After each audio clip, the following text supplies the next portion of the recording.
Look at me, yeah, yeah.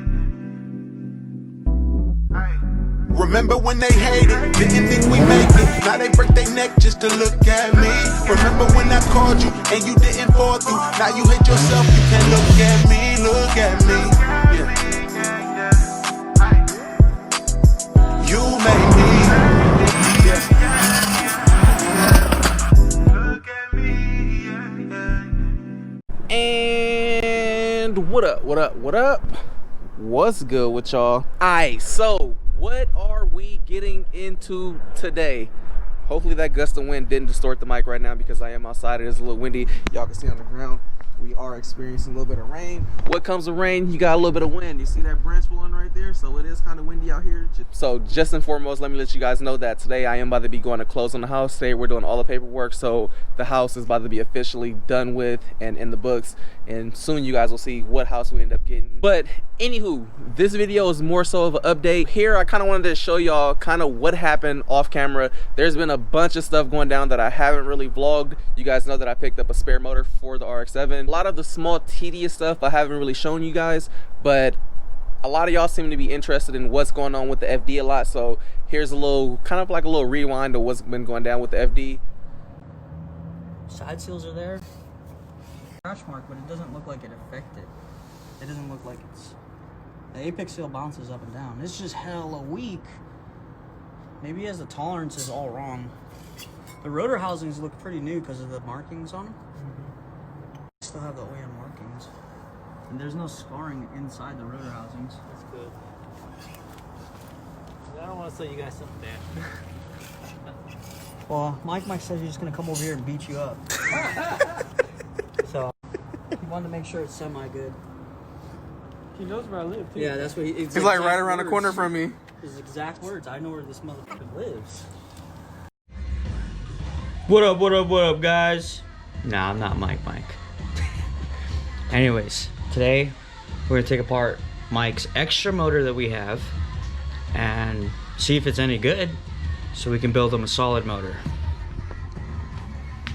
This is his motor. I started taking it apart until he told me, hey, I want you to video it. So I'm like, alright. So far I took the oil pan off. Oil looks clean. And the front cover is just about to come off right now. Other than that, she's looking good so far. No shavings, no milky oil, or looking good. Looks pretty much low miles since it's been rebuilt. We're gonna find out right now.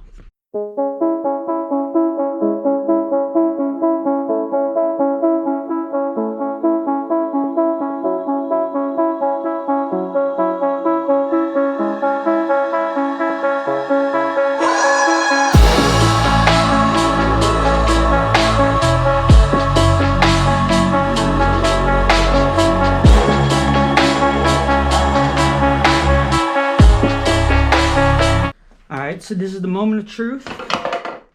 Oops. Taking off the rear cover. The rear iron. Already looking. Bolts missing here for the rear stationary gear. No big deal. Probably just gotta drill it and tap it out. Extract it and tap it out. But so far it's looking alright. Take all these bolts out.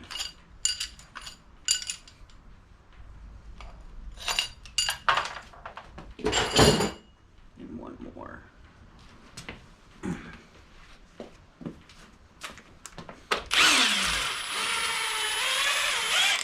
Bunch of RGBs. Alright. Rotaries have two pry points, one right here. Pretty much out already. Moment of truth. Voila! Dropping some corner seals.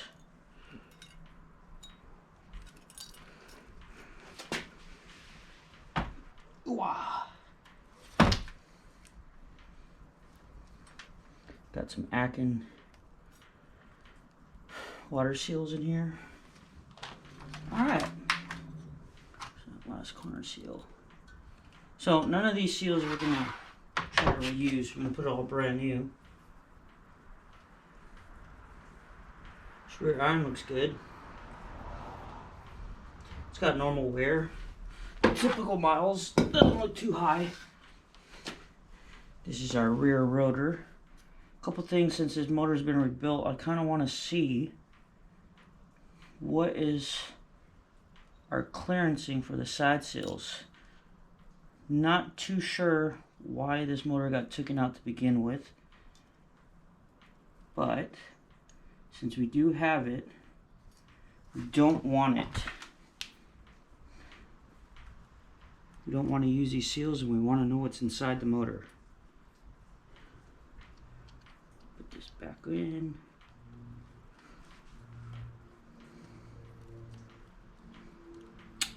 Alright.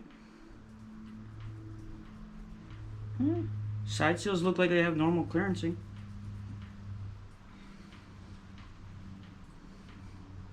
I'm not going to put a feeler gauge and start checking or anything, or I don't really care at this point. I just wanted to see why we're taking it apart. Now, we're going to be changing apex seals and corner seals. That's the main reason why we want to take this bad boy apart. So, looking at the apex seals, they don't look too springy. They look pretty like they reused the seals at high miles. So typically all of this we don't really care about. We don't care about reusing the seals. Now if I was doing a motor that, like, let's say I just built, or and something happened, or a coolant seal breaks, usually it's which is common, I'd want to put back everything the way I found it. But this guy, we don't really care. So we're just going to take it apart. We're just basically looking for rotor housings, irons, and rotors, and then the whole rotational mass to be good. So looking at these rotor housings, they look pretty good. Before we clean them up, but yeah, they look pretty nice actually. Might have to save them and then give them some junk ones. So, oh, that motor they gave you was junk ones. Yeah, I don't need any more rotor housings. Need more V8s in my life. Alright, so looking at this is our stock ports here. We're going to be doing a street port on it. Baby little port.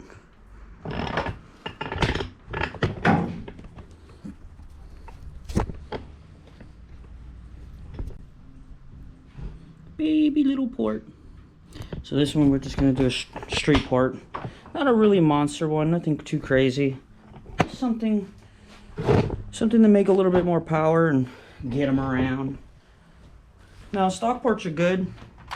You're going to create a bunch, since you have a smaller hole coming in, you're going to create velocity, which makes more torque. But if you open this up, you're going to basically change your timing and basically make your valves bigger, which is more air. So anything in cars, the more air coming in and coming out, the faster it is. So essentially making the hole bigger will give you more power, but less torque. So I'm not going to be doing like a crazy street port for them because we want to keep velocity. But we do want to have a little bit more power.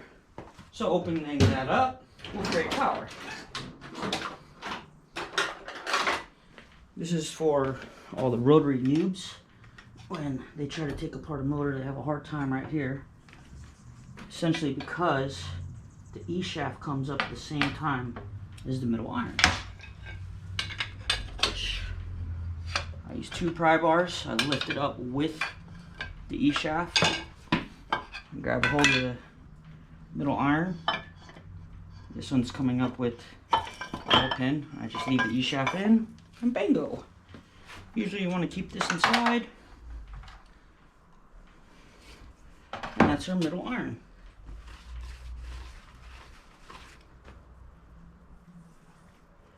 Everything looks good. Like, I don't see anything wrong. Besides the seals having really low spring tolerances. Other than that, it looks pretty nice.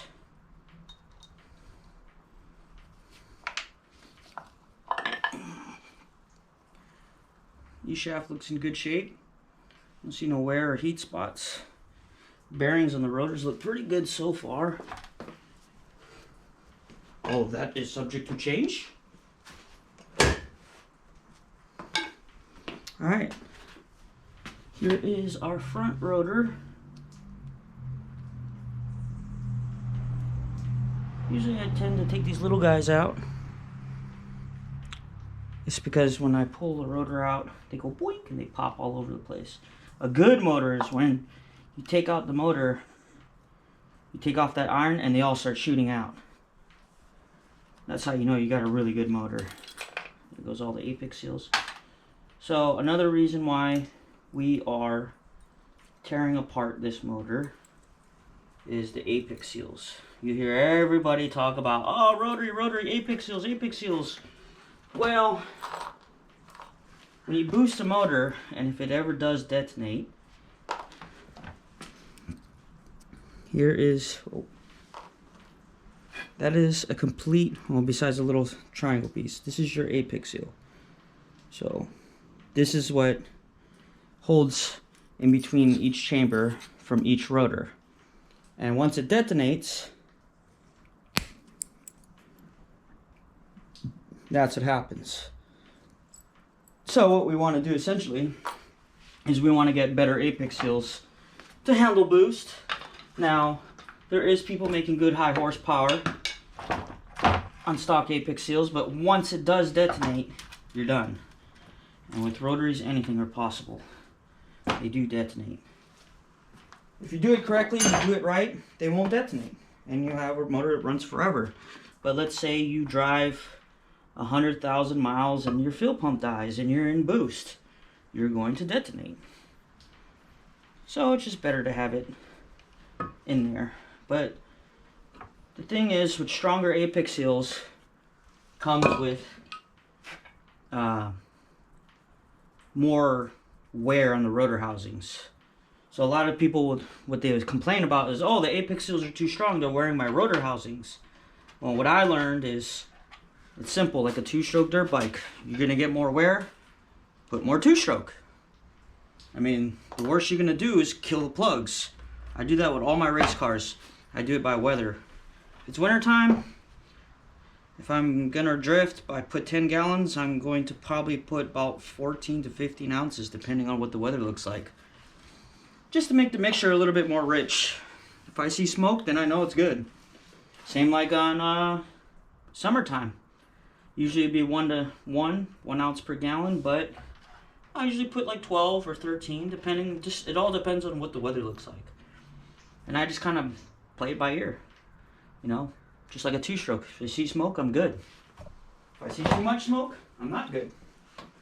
So this is the front iron. Looks good. Got your typical wear here. Your wear comes from when the rotor comes around. The combustion comes right here, and you get a lot of wear here. Other than that, it doesn't look too bad. This looks like a good motor. Well, that will conclude now taking apart the motor. Now I just got to clean everything up, get the new seals, and we're good. And yeah, big shout out to my boy Geoff, because you guys know that we are in the middle of building. So this video is going to be the disassembling of the motor. And then on the next video, I'm probably going to make him do like an in-depth full how to build a rotary, what to look for, you know, what type of seals and stuff to use. That way it's a big video. That way you guys are informed on what to do, how to do it, and you can just have like a video to where you can just play back and kind of see what Geoff's doing. Geoff is a well-known rotary building dude. People were commenting like, oh, yo, collab with Vargas. Vargas and Geoff, they all know each other. The rotary community is super small with who builds rotary motors. And y'all seen that I was going single turbo. Y'all see that we had the S362 that I was gonna put on my old JZ that I ended up not doing because we got the sponsorship through Garrett. So y'all know that I'm about to be putting that turbo on the FD. So if we going single turbo, obviously we need a single turbo manifold. This is the single turbo manifold that we're gonna be running on there. These are the old tiles off of the SE. I'm gonna be swapping wastegates on the SE, so I decided to throw these 38 mils on the FD, and I'm going brand new everything on the SE. So look at this manifold. This is a Gliese manifold. These manifolds are dope. I actually found this one locally used. I had ordered a manifold. It was coming from like Europe. They gave me like a wait time of like 3 weeks. I didn't know how long it was gonna take to get shipped. So I found this one locally in the RX7 form, and this manifold is normally like $1,200. And I found it locally for $650, so I was not passing it up. Anybody that wants to see this manifold, go check out Gliese on Instagram. Dude, his work is incredible. The actual flange itself is billet, and then you have the collectors here that are billet also. So this is a beautiful manifold. True twin scroll.